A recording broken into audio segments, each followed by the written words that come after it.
जय हिंद दोस्तों, उम्मीद है कि आप सभी लोग अच्छे होंगे। इस चैनल पे आप सभी लोगों का हार्दिक स्वागत है, अभिनंदन है। चलिए आज की इस वीडियो में हम लोग बात करते हैं ईएमआरएस के द्वारा निकाली गई भर्तियों के संबंध में। दोस्तों जो ईएमआरएस है इसका जो पूरा नाम है एकलव्य मॉडल रेजिडेंटल स्कूल। इस स्कूल में टीचिंग और नॉन टीचिंग दोनों पदों पर भर्ती करने के लिए विज्ञापन जारी किया गया। जो टीचिंग है इसमें अध्यापक का पद आ जाएगा और जो नॉन टीचिंग है इसमें स्कूल में अन्य जो स्टाफ होते हैं, मिनिस्ट्रियल स्टाफ जैसे जूनियर असिस्टेंट हो गया, एमटीएस हो गया, लैब टेक्नीशियन हो गया और वार्डन हो गया, इन सब पदों पर भर्ती निकाली गई है। और यह जो भर्ती है फुल गवर्नमेंटेड भर्ती है और इसके लिए महिला और पुरुष दोनों उम्मीदवार आवेदन कर सकते हैं। और साथ ही इस भर्ती में आपको सैलरी भी अच्छी खासी मिलेगी। तो दोस्तों इस वीडियो में हम लोग समझेंगे कि ईएमआरएस के अंतर्गत टीचिंग और नॉन टीचिंग इन दोनों पदों पर भर्ती होने के लिए आपके पास कौन कौन सी शैक्षिक योग्यता होनी चाहिए और कब से इसके लिए आवेदन पत्र भरे जा रहे हैं और आपका सिलेक्शन किस आधार पर होगा, इन सब को हम लोग एक एक करके विस्तार से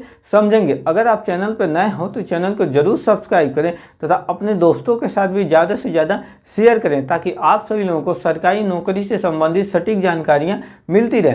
दोस्तों जो यह स्कूल है इस स्कूल में लगभग 60,000 से अधिक पदों पर वैकेंसी निकली है जो ऑल इंडिया ओवर है। तो इन्हीं स्कूलों में पोस्टिंग होगी जिसमें कुल जो सीट हैं 7,267 यानी 7267 लोगों की ईएमआरएस स्कूल के अंतर्गत भर्ती किया जाना है। जिसके लिए जो टीचिंग और नॉन टीचिंग का पद है इसमें पोस्ट वाइज आपसे योग्यता मांगी गई है। इनको हम लोग पहले समझते हैं कि किस पोस्ट के लिए आपके पास कौन सी योग्यता होना जरूरी है। इसमें जो पहला पद है प्रिंसिपल का, प्रिंसिपल पद के लिए कुल जो सीट है 255 सीट है प्रिंसिपल पद के लिए। और इसके लिए जो योग्यता मांगा है मास्टर डिग्री यानी आपके पास पोस्ट ग्रेजुएशन यानी आप एमए या एमएससी किए हो और उनमें जो आपका नंबर है पोस्ट ग्रेजुएशन में 50% से कम नंबर नहीं होने चाहिए, इसे एबव भी होना चाहिए या 50%। और साथ ही आप बीएड कोर्स किए हो, एनसीटीई से आप बीएड किए रहेंगे और बीएड में भी आपके जो नंबर हैं 50% होने चाहिए, तब जाकर आप प्रिंसिपल पद के लिए आवेदन कर सकते हैं। अगर आपके पास यह डिग्री नहीं है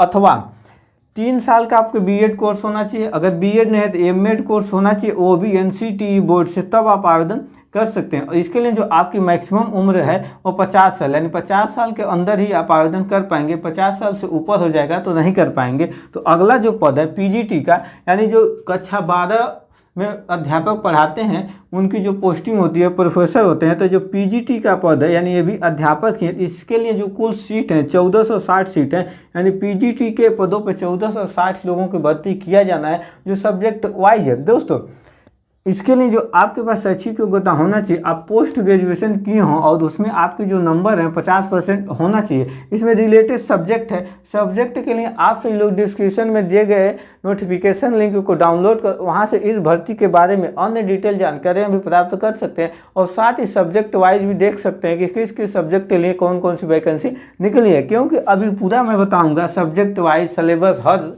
हर पद के लिए अलग अलग सिलेबस है। इसमें बहुत समय लगेगा और वीडियो भी बहुत लंबा हो जाएगा तो इंटरेस्टिंग नहीं रहेगा। तो इसलिए आप से लोग नोटिफिकेशन से देखने का थोड़ा कष्ट कीजिएगा। तो जो पोस्ट ग्रेजुएशन है पीजीटी के लिए पोस्ट ग्रेजुएशन इसमें भी नंबर 50% प्लस बीएड होना चाहिए और एज है जो 40 साल से अधिक नहीं होना चाहिए। परंतु जो फारसीएस यानी कंप्यूटर साइंस के लिए अगर आप पीजीटी के लिए आवेदन करते हैं तो एमएससी होना चाहिए कंप्यूटर साइंस में अथवा इंफॉर्मेशन टेक्नोलॉजी आईटी से आप एमएससी किए रहेंगे तब आप आवेदन कर सकते हैं। जो अगला है टीजीटी के लिए, इसके लिए जो कुल सीट हैं 2550 यानी 2550 लोगों की टीजीटी के पदों पर भर्ती की जानी है। इसमें भी आपके रिलेटेड सब्जेक्ट से ग्रेजुएशन होना चाहिए। तो graduation degree in related subject with BEd यानी किसी भी सब्जेक्ट से, जिस सब्जेक्ट से टीचर की वैकेंसी निकली है टीजीटी के उसमें आपके पास स्नातक डिग्री होना चाहिए और साथ ही आप बीएड कोर्स किए रहेंगे तब आप आवेदन कर सकते हैं। और इसके अलावा आपकी जो मैक्सिमम उम्र है 35 साल से अधिक नहीं होना चाहिए। और एक सबसे इम्पॉर्टेंट बात, आप जो सीटेट एग्जाम होता है जो सेंट्रल टीचर एलिजिबिलिटी जो टेस्ट होता है इस एग्जाम को आप क्वालिफाई किए रहेंगे। इस एग्जाम का जो पेपर सेकेंड जो होता है इसको आपको पास करना अनिवार्य है। जो सीटेट एग्जाम है यह कंडक्ट किसके द्वारा होना चाहिए, सीबीएसई के द्वारा कंडक्ट रहेगा तभी आपका मान्य होगा।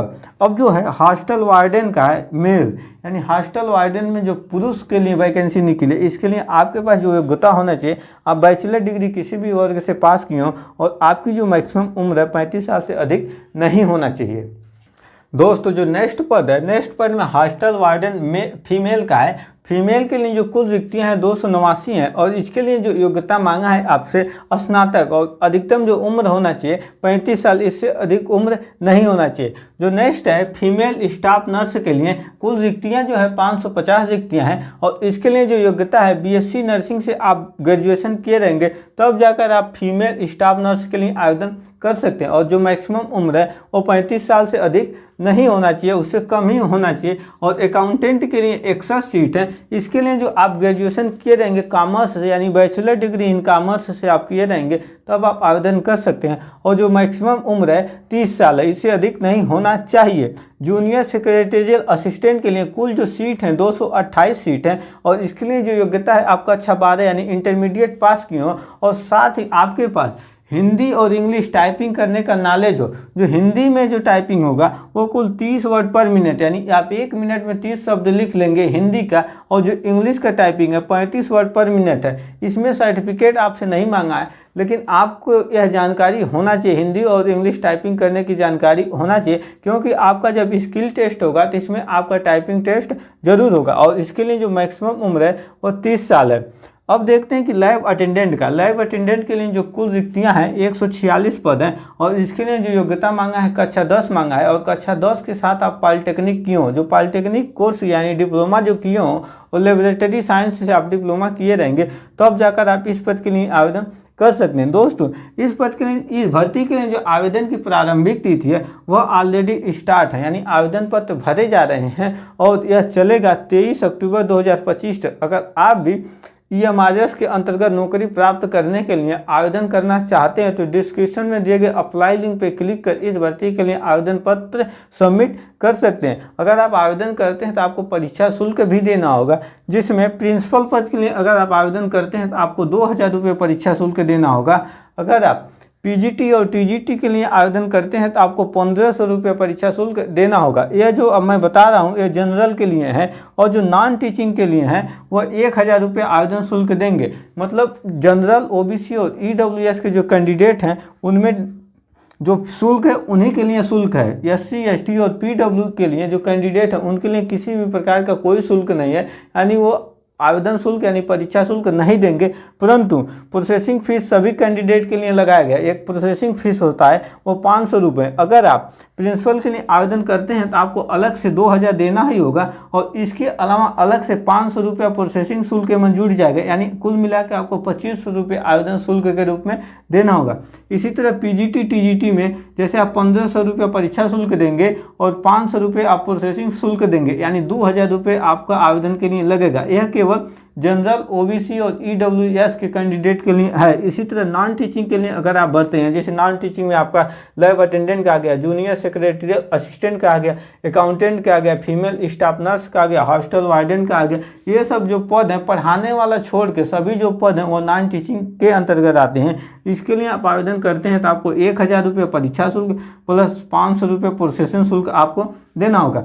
जो SC ST और PWD कैंडिडेट हैं उन्हें परीक्षा शुल्क 0 रुपये देना है, नहीं कोई शुल्क नहीं देना है, परंतु उन्हें भी यह 500 रुपये प्रोसेसिंग शुल्क देना अनिवार्य है। दोस्तों इस भर्ती प्रक्रिया में उम्र सीमा में कुछ विशेष वर्गों के लिए छूट यानी रिलैक्सेशन दिया गया है। जैसे SC और ST वर्ग के जो कैंडिडेट हैं उन्हें 5 साल के लिए उम्र सीमा में छूट है, यानी जितना उम्र मैं बता रहा था कि मैक्सिमम उम्र 30-35, तो उसके अलावा जिस तरह से आपकी कैटेगरी है उस तरह से, जैसे मान लीजिए आप SC वर्ग के हैं और 30 साल की आपकी मैक्सिमम उम्र मांगा है, आप 31 साल के हो गए हैं तब भी आवेदन कर सकते हैं, यानी 30 + 5 35 साल तक आप आवेदन कर सकते हैं। इसी तरह OBC के लिए 3 साल के लिए और PWD यानी जो विकलांग कैंडिडेट है उनके लिए 10 साल के लिए उम्र सीमा में छूट दिया गया। दोस्तों अब हम लोग समझते हैं कि इस भर्ती प्रक्रिया का सबसे महत्वपूर्ण भाग सिलेक्शन प्रोसेस यानी चयन प्रक्रिया कैसी है और साथ ही आपका जो एग्जाम है उसका पैटर्न है क्या है, इन सब को हम लोग देखते हैं। दोस्तों जो आपका चयन प्रोसेस है उसमें मुख्यतः रिटेन एग्जाम होगा, स्किल टेस्ट होगा और रैंक के अनुसार यानी पद के अनुसार आपका इंटरव्यू भी इसमें रखा गया है। तो जो आपका एग्जाम पैटर्न है इसको देखते हैं तो जो प्रिंसिपल पद है और पीजीटी पद है इसके लिए जो सिलेक्शन प्रोसेस है वह सेम है। टीयर फर्स्ट एग्जाम होगा जिसमें आपके क्वेश्चन पूछे जाएंगे एमसीक्यू यानी ऑब्जेक्टिव टाइप प्रश्न पूछे जाएंगे। उसके बाद आपका जो टीयर सेकंड एग्जाम होगा यह डिस्क्रिप्टिव टाइप होगा यानी परंपरागत लिखित प्रश्न पत्र आएंगे और यह जो प्रश्न पत्र होगा आपके सब्जेक्ट से आपके प्रश्न पूछे जाएंगे यानी जिस सब्जेक्ट से आप पीजीटी मास्टर बनना चाहते हैं उसी सब्जेक्ट से आपसे प्रश्न आएगा। इसके बाद आपका इंटरव्यू होगा। अब जो दूसरा है टीचिंग में टीजीटी का जो पद है टीयर फर्स्ट में एमसीक्यू मल्टीपल चॉइस क्वेश्चन तरह के प्रश्न आएंगे और जो टीयर सेकंड है इसमें सब्जेक्टिव यानी जिस सब्जेक्ट से माना कि जैसे आप हिंदी सब्जेक्ट से टीजीटी के लिए आवेदन किए हैं तो आपसे जो टीयर सेकंड में प्रश्न पूछे जाएंगे हिंदी सब्जेक्ट से ही पूछे जाएंगे और उनको आंसर देने का जो आपका तरीका है परंपरागत होगा यानी आपको रिटन में देना होगा, लिखना होगा विस्तृत उत्तरी प्रश्न की तरह। जो टीयर फर्स्ट पेपर होगा उसमें जो विषय पूछे जाएंगे टीचिंग पद के लिए और नॉन टीचिंग पद के लिए इन दोनों पदों के लिए टीयर फर्स्ट जो एग्जाम वो सेम होगा,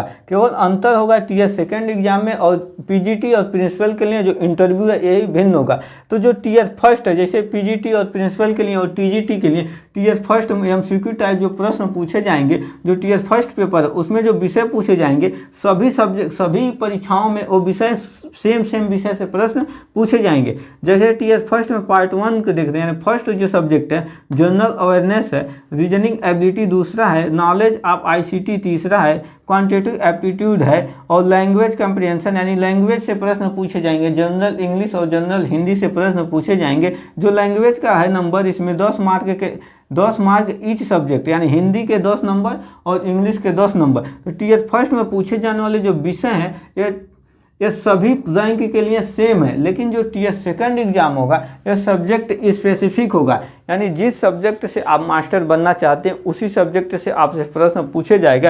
या जैसे आप लैब टेक्नीशियन के लिए किए हैं या आप जूनियर असिस्टेंट के लिए किए हैं या आप नर्सिंग के लिए फीमेल स्टाफ नर्स के लिए आवेदन किए हैं तो जो टीयर सेकंड एग्जाम होगा उन क्राइटेरिया से जिस सब्जेक्ट से जिस क्राइटेरिया में जिस फील्ड में आप आवेदन किए हैं उन्हीं फील्ड से आपसे प्रश्न पूछे जाएंगे। जैसे आप स्टाफ नर्स के लिए किए हैं तो स्टाफ नर्स में आपको बीएससी नर्सिंग मांगा है तो टीयर सेकंड में जो प्रश्न पूछे जाएंगे बीएससी नर्सिंग से ही पूछे जाएंगे। इसी तरह आप पीजीटी के लिए आवेदन किए हैं तो जिस सब्जेक्ट से आप पीजीटी के लिए मान लीजिए आप हिंदी से इंग्लिश से पीजीटी का मास्टर बनना चाहते हैं तो आपसे टीयर सेकंड में जो प्रश्न पूछे जाएंगे अगर आप हिंदी से हैं तो हिंदी से आपसे प्रश्न पूछे जाएंगे, इंग्लिश से तो इंग्लिश से, विज्ञान से तो विज्ञान से, इसी तरह आपसे प्रश्न पूछे जाएंगे। और जो रैंक वाइज मैं आप बता ही दिया हूँ कि इंटरव्यू होगा और जो आपका लैब टेक्नीशियन वगैरह का है और जो जूनियर असिस्टेंट का है तो उसमें आपका स्किल टेस्ट यानी हिंदी और इंग्लिश जो टाइपिंग होगा वो स्किल टेस्ट में आ जाएगा।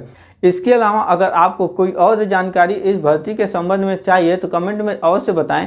आप सभी लोगों के लिए मैं हमेशा हर एक बंदे के लिए मैं रिप्लाई जरूर करूंगा और सभी के प्रश्नों का उत्तर देने के लिए अवश्य प्रयास करूंगा। आई होप आप सभी लोगों को यह वीडियो अच्छे से समझ में आया होगा। मिलेंगे इसी तरह की जॉब रिलेटेड नेक्स्ट वीडियो में। जय हिंद।